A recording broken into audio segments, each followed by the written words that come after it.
Dilihat, oh ada yang ikut, mungkin jenazah yang tadi ikut lagi. Saya meninggal dunia di tempat. Korban untuk di bagian kepala itu terlindas oleh truk bermuatan besar. Ya di situ adalah beberapa makhluk-makhluk yang mengganggu gitu ya.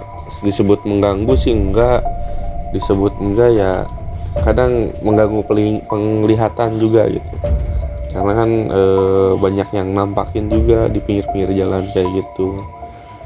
Nah pas begitu di perjalanan,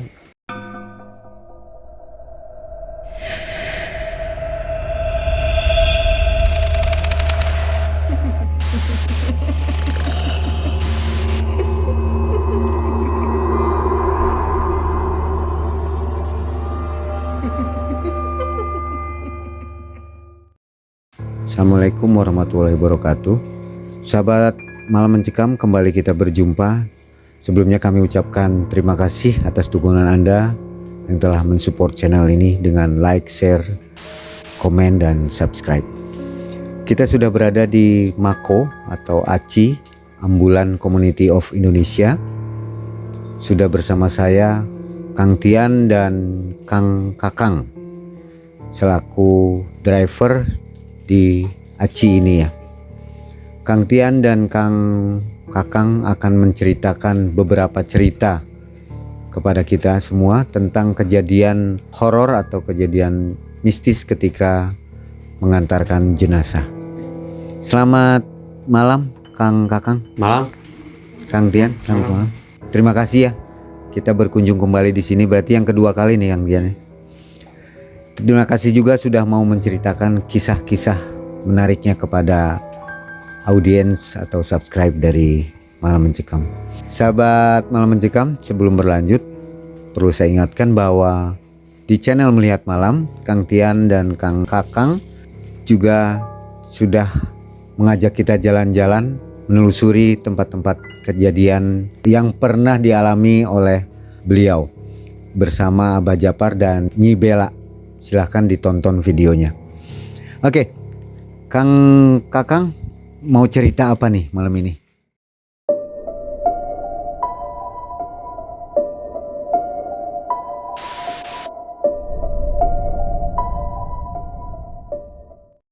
Saya untuk cerita pengalaman paling bulan-bulan ini sih, bulan-bulan ini baru, ya? Bulan kemarin sih, sekarang kan udah bulan baru ya.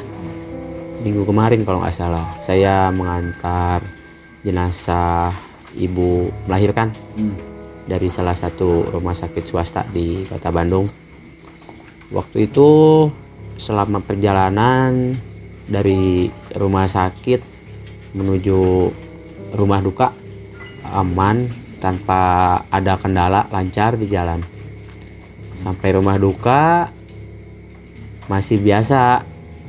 Nah pada saat perjalanan pulang, kan lampu biasanya untuk mobil yang ini setelah mengantar jenazah lampu belakang dimatikan. Saat lampu mati di pojok sebelah kiri, di paling pojok itu di pintu belakang itu ada sesosok warna putih duduk nyender, rambut panjang. Dilihat dari spion tengah, dilihat, oh ada yang ikut, mungkin jenazah yang tadi ikut lagi. Saya pas masih jalan, dilihat masih ada. Pas lampu belakang saya nyalain, tiba-tiba hilang. Sampai sini tiba-tiba udah nggak ada, udah hilang. Waktu ke Sukabumi, saya ambil jenazah dari sana. Korban laka lantas di salah satu rumah sakit negeri, kebetulan meninggal dunia di tempat. Korban untuk di bagian kepala itu terlindas oleh truk bermuatan besar. Pada saat saya pergi sampai sana, saya ambil jenazah di sana. Saya berangkat dari sana sekitar jam 1 malam. Pada saat perjalanan pulang memang ada sedikit gangguan kayak suara nangis, terus keranda digoyang-goyang. selama perjalanan ke Bandung gitu. Tapi nggak sering sih, cuman adalah beberapa kali gitu. Pada saat tiba di rumah duka di daerah Bandung Utara di atas, sekitar jam 4:30 lah pada saat sampai gitu. Jadi jenazah nggak langsung turun, jadi dari pihak keluarga masih berdebat soal makam. Nggak lama adzan subuh udah banyak warga yang lalu lalang menuju masjid. Tiba-tiba mobil ngegebrak sendiri, goyang mobil gitu. Saya lihat ke belakang, kebetulan saya posisi duduk pas di bumper, di pijakan pas mau naik ke mobil. Saya lihat ke belakang gak ada orang gitu di dalam kan. Saya pikir mungkin ini yang di dalam udah ngerasa gak nyaman, pengen pindah, pengen masuk ke dalam gitu, pengen ke masjid biar nyaman. Akhirnya saya bawa dengan warga juga, saya gotong antar ke masjid. Keranda saya kembalikan lagi ke mobil, lalu saya tidur di mobil. Alhamdulillah tidak ada gangguan setelah jenazah turun sampai ke masjid. Pada awal tahun 2021, tepatnya bulan Januari, waktu lagi pada ngumpul di Mako, biasa lagi nyantai, jam 8:30 ada telepon, ada panggilan untuk evakuasi korban laka lantas. Kebetulan untuk korban meninggal dunia di tempat. Waktu itu di daerah Bandung Timur, di seputaran Cinunuk. Kondisinya cukup parah, keluar darah dari hidung dan telinga, dan di bagian tempurung kepala di belakang itu pun pecah. Saya langsung evakuasi waktu itu bersama Tian. Saya evakuasi, kebetulan Tian yang jadi driver waktu itu. Saya evakuasi, langsung naikin ke ambulan. Pada saat di perjalanan saya ngerasa aneh, ada yang janggal gitu. Mobil berat pertama, dan yang paling jelas itu dari stretchers itu padahal posisi udah terkunci, jadi itu mau dimaju mundurin juga nggak akan bisa gitu, udah kekunci. Jadi stretchers tuh goyang, terus goyang, bising di dalam mobil itu, bising selama perjalanan. Saya mau noleh ke belakang juga nggak berani gitu, terus nggak tega juga ngelihat kondisi korban yang istilahnya kecelakaannya yang tragis gitu, cukup parah. Sesekali ngelihat dari kaca tengah mobil, badannya tuh kayak gerak-gerak, kayak mau bangun gitu selama perjalanan. Terus kadang juga ada suara kayak mengerang gitu, suara mengerang kayak batuk kayak gitu selama perjalanan menuju rumah sakit. Dan pas sampai rumah sakit pun itu masih seperti itu, masih ada suara mengeram, stretchers masih goyang gitu. Pas turun masuk ke rumah sakit, langsung ke forensik, langsung ke kamar mati, kamar jenazah. Situ di stretchers banyak bercak darah, dan sampai di lantai mobil pun itu bercak darah banyak banget, kayak banjir gitu. Kita langsung ke Mako, bersihin mobil, bersihin stretchers. Dan di Mako pun mobil sempat bergoyang berkali-kali pada saat dicuci. Mobil bergoyang padahal kondisi mesin mati, di dalam mobil udah nggak ada orang gitu. Saya di luar lagi ngelap bagian bodi gitu, di dalam karena udah bersih kan. Mobil terus goyang. Terus pas waktu lagi dilap juga tiba-tiba klakson bunyi sendiri gitu, padahal ini di dalam kosong gitu kan, di dalam kosong, gak ada orang gitu. Mobil juga udah bersih kan. Biasanya kalau udah bawa jenazah, mobil udah dicuci itu aman gitu, gak ada kendala. Tapi ini kok masih ada kendala gitu, saya juga bingung kenapa. Akhirnya saya bersihin ulang dari dalam Dari dalam ternyata ada beberapa helai rambut yang tertinggal di stretchers gitu. Itu salah satu penyebabnya juga. Akhirnya saya ambil rambut itu, saya kubur di depan mako. Saya kubur.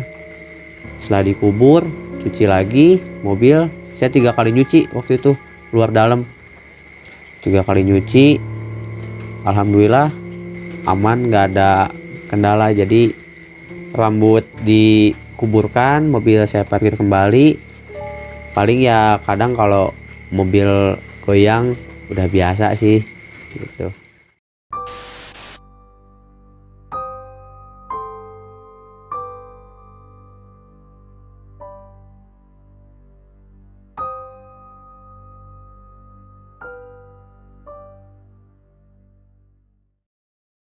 Nah itu Kang Kakang di mobil sendirian ya? Berdua. Berdua. Jadi kalau selama perjalanan bawa mobil berdua, paling ada keluarga yang ikut 2 atau 3 orang. Tapi biasanya kalau dari keluarga sih, karena dalam posisi sedang berkabung, jadi nggak pernah ngerasain hal yang kayak gitulah gitu. Kang Kakang pernah nggak selama menjadi driver ambulan ini diikuti sampai ke rumah oleh sosok-sosok gaib? Diikuti pernah sih, tapi nggak sampai ngeganggu, cuman ikut aja. Jadi kasarnya saya pulang dari Mako ke rumah, jadi kayak ikut nebeng di motor gitu, tapi nggak ngeganggu. Diikutin terus kayak niup di telinga. Nah itu yang paling sering, kayak noleh. Itu sih yang paling sering. Kalau sampai dimimpiin nggak pernah, alhamdulillah kayak gitu. Perasaan tuh berat gitu. Berat, dingin, terus merinding gitulah. Udah biasa sih. Jadi udah dianggap biasa ya. Udah biasa. Udah berapa tahun Kang di Saya driver? 1 tahun belum, masih baru sih. Luar biasa ya pengalamannya. Mungkin banyak yang lain-lain. Banyak yang lain-lainnya. Kalau diceritain juga, wah banyak. Serem-serem semua ya. Sahabat Malam Mencekam, kita ke Kang Tian. Tadi beberapa cerita dari Kang Kakang. Kita coba ngobrol dengan Kang Tian. Pengalaman apa lagi yang pernah dialaminya selama ini? Kang Tian, punya cerita apa nih yang mau diceritain ke subscriber kita? Bingung gitu ya, saking banyaknya. Bingung. Ya beberapa aja yang menarik lah ya, maksudnya ya, untuk pembelajaran juga buat kita ya. Kemarin sih ke Majalengka, kita ngambil jenazah dari Cibiru. Itu sekitar jam 11:30 malam. Awalnya kita lagi pada di Mako, lagi pada ngobrol, lagi nyantai. Tiba-tiba ada salah satu warga RW sebelah yang datang ke Mako untuk meminta ambulan karena saudaranya meninggal dunia dan mau dimakamkan ke Majalengka. Waktu itu kita berangkat bersama si keluarga itu dari Mako setengah 12-an sampai ke daerah Cibiru itu jam 12. Di sana kita mau datang, dan pas kita datang ternyata si jenazah belum siap, masih mau dimandikan. Kita menunggu jenazah dimandikan, dikafani, serta disolatkan sampai sekitar jam 2-an. Sudah disolatkan, kita langsung berangkat menuju ke Majalengka, tepatnya ke Kecamatan Talaga. Di perjalanan untuk pergi, kita awal-awal dari Cibiru masih nyantai sih ya. Dari Cibiru masih nyantai. Pas begitu sudah memasuki daerah Sumedang, di daerah sekitarannya Lindung, ya di situ adalah beberapa makhluk-makhluk yang mengganggu gitu ya. Disebut mengganggu sih enggak, disebut enggak ya, kadang mengganggu penglihatan juga gitu. karena kan banyak yang nampakin juga di pinggir-pinggir jalan kayak gitu. Nah pas begitu di perjalanan menuju ke sana tuh sekitar 3 jam lebih kurang sedikit lah. Banyak yang menampakkan diri, jadi seperti kayak kunti, pocong yang di pinggir-pinggir jalan itu adalah gitu. Tapi untuk kendala di mobil untuk kepergian, alhamdulillah gitu tidak ada. Cuman tetap setiap saya untuk pergi luncuran jauh, paling di kendalanya pas pulang ke Mako lagi sih. Kendaraan merasa berat atau kayak gimana, entah itu ada yang tertinggal atau apa, atau ya kayak rambut juga kan tertinggal, kadang suka ini juga ke mobil gitu kan, kayak berat. Sudah dibersihkan di Mako mah alhamdulillah gitu. Untuk kendaraan apa-apa tidak ada kendala lagi, enak lah gitu ya, nyaman lagi.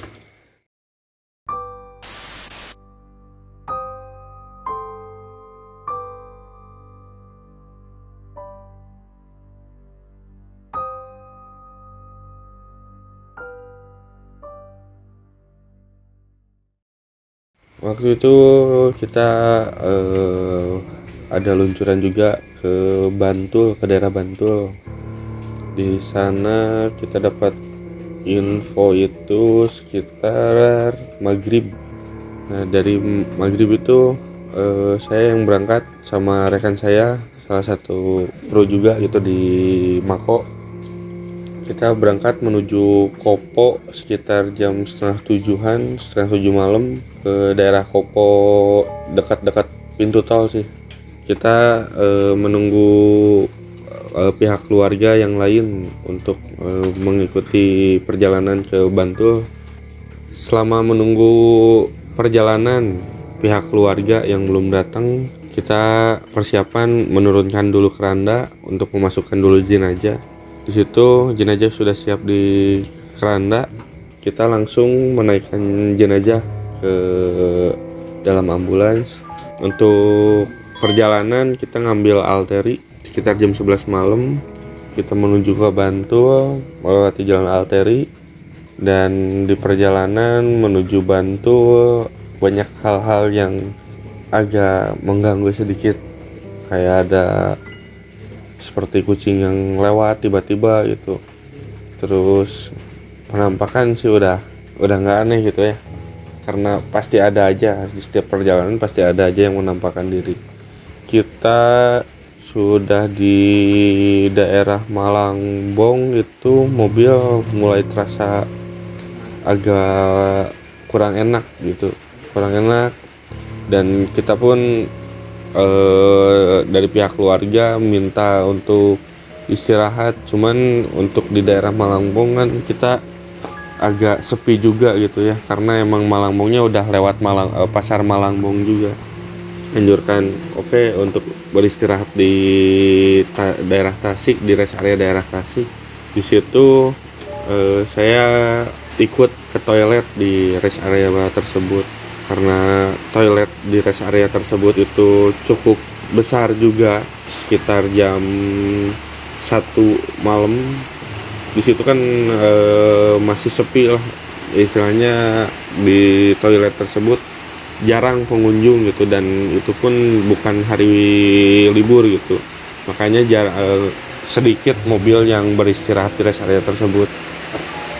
Nah di satu ruang toilet itu kayak ada suara yang nangis gitu, dan itu pun bukan hanya saya sendiri yang mendengarnya gitu, bahkan kru dan beberapa pihak keluarga pun mendengar. Entah itu apa, kita pun bergegas untuk cepat-cepat menuju parkiran. Kita lanjut ke perjalanan. Di situ saya tukar driver juga sama kru saya, dan satunya lagi. Sampai ke Bantul itu kita sekitar jam 6 pagi. Begitu sampai ke rumah duka, saya dan kru menurunkan jenazah dari mobil menuju ke dalam rumah, dan emang adatnya dari sana gitu ya, harus memasukkan dulu ke dalam peti. Jadi saya kira kagetnya gini, ini jenazah Islam atau non Islam gitu. Yo Islam Akang, nah, soalnya memang di daerah sini tradisinya memang dimasukkan ke dalam peti kalau untuk jenazah. Oh begitu. Takutnya Kristen ya, takut kayak gimana gitu, soalnya kan kalau untuk di keranda kan biasanya suka ada bacaan huruf Arab kayak gitu lagi kan. Makanya pas begitu sampai kita pindahin jenazah masukin ke dalam peti juga, kita istirahat dulu di rumah keluarga ya, sambil merokok dan makan dulu.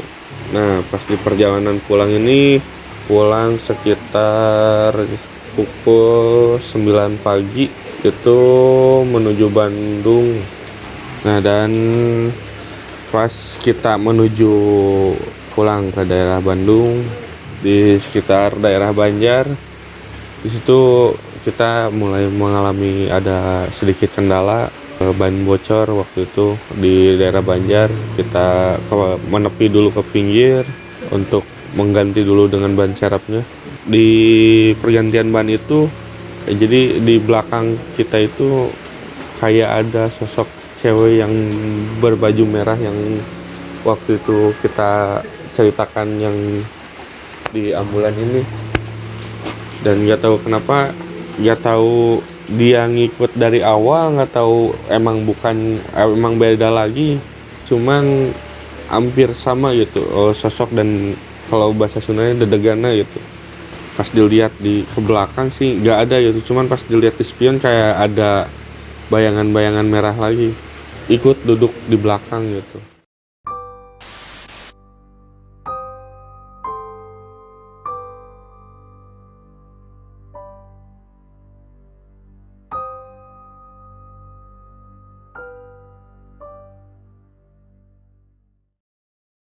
Dan mobil pun dari semenjak ada yang menampakkan bayangan merah itu kayak banyak kendala lagi gitu di mobil, kayak overheat dan lain-lain gitu. Kita pun pas begitu mesin mobil mulai panas, kita diamin dulu sebentar sambil ngerokok juga. Soalnya kan kalau untuk menunggu mesin dingin itu kan cukup lama juga. Nah setelah ada beberapa kendala di mobil, kita anjurkan untuk menepi dulu untuk mengecek kendaraan apakah emang benar ada yang rusak atau enggaknya. Pas begitu kita lihat dicek kendaraan, alhamdulillah aman gitu, nggak ada apa-apa yang terkendala. Di situ saya dan kru bingung juga gitu, kok mobil aman tapi banyak kendala di jalan juga, takutnya ada yang ketinggalan atau apa gitu kan. Pas begitu coba dicek lagi gitu di belakang, siapa tahu ada barang-barang yang ketinggalan gitu di mobil dari pihak keluarga, atau yang tertinggalnya dari jenazahnya itu sendiri gitu. Kasur keranda itu kan kita kerandanya pakai busa lagi. Pas saya lihat ada bercak-bercak darah gitu di busa si keranda itu. Dan di situ pun kita langsung kayaknya ini gitu penyebab si mobil banyak kendala itu. Bukannya kita percaya mistik atau enggak, cuman tapi kalau misalnya kita udah sering gitu mengalaminya ya percaya nggak percaya ya percaya gitu, karena emang ada sih. Kita bersihin dulu si busa itu, kita cek lagi ke dalam, takutnya ada yang ketinggalan atau apa. Kita nelpon juga keluarga yang di Bantulnya juga, apakah ada barang yang ketinggalan atau enggak gitu. Dan dicek lagi, oh nggak ada, oh berarti udah aman, hanya si bekas bercak darahnya itu aja. Dan kita pun kayak kain hijaunya pun dicuci karena takutnya ada beberapa bercak darah lagi gitu di si kain hijau itu. Kita menepi di pom bensin, kita bersihkan, kita cuci, jemur dulu sebentar. dan kita lanjut lagi perjalanan ke Bandung. Dari Banjar menuju Bandung setelah dibersihkan, alhamdulillah lancar, tidak ada kendala apa-apa. Nah Kang Tian, menurut orang-orang katanya kalau barang-barang jenazah yang tertinggal itu harus dikembalikan ya. Iya, kalau Ada yang jangan sampai yang tersisa. memang kalau tertinggal tidak dikembalikan akan terjadi masalah atau gimana? Tergantung sih, tergantung yang tertinggalnya apa. Kalau misalnya barang-barang yang keluarga sih enggak, alhamdulillahnya enggak. Kalau misalnya kayak rambut, kayak darah yang kayak gitu, biasanya suka ada aja Jadi yang dari tubuh ya. dari tubuh si jenazahnya gitu. Kalau misalnya untuk barang-barang yang dompet atau apa sih jarang. Ya. Berarti kalau sudah dibersihkan, Alhamdulillah perjalanan lancar. jadi lancar. Kang Tian sering nggak pernah diikuti nggak oleh sosok ikuti ke rumah maksudnya? Pernah sih, waktu itu awal-awal saya pegang ambulan, karena waktu itu kan saya pegang ambulan kebanyakan bawanya pasien gitu. Ya, jarang gitu, bukan jarang, malah belum pernah jenazah gitu untuk waktu itu. Nah kebetulan waktu itu tuh pasien dampingan dari saya dan tim dari Karantina Kelurahan meninggal dunia. Nah untuk masalah transport armada untuk dari pihak rumah sakit kan cukup lumayan mahal juga gitu, karena memang si kondisinya si jenazah ini tuh lansia terlantar, jadi nggak ada keluarga waktu itu. Batangkara itu. Batangkara kita urus juga waktu itu selama 6 bulan di kantor RW. Dia mengidap penyakit stroke dan dekubitus juga.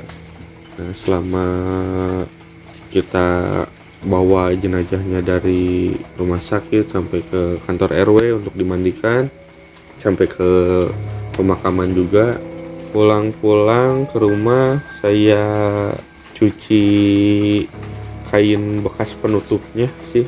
Jadi bekas penutupnya saya sengaja bawa buat dicuci, karena memang kalau penyakit dekubitus kan itu kayak dagingnya kayak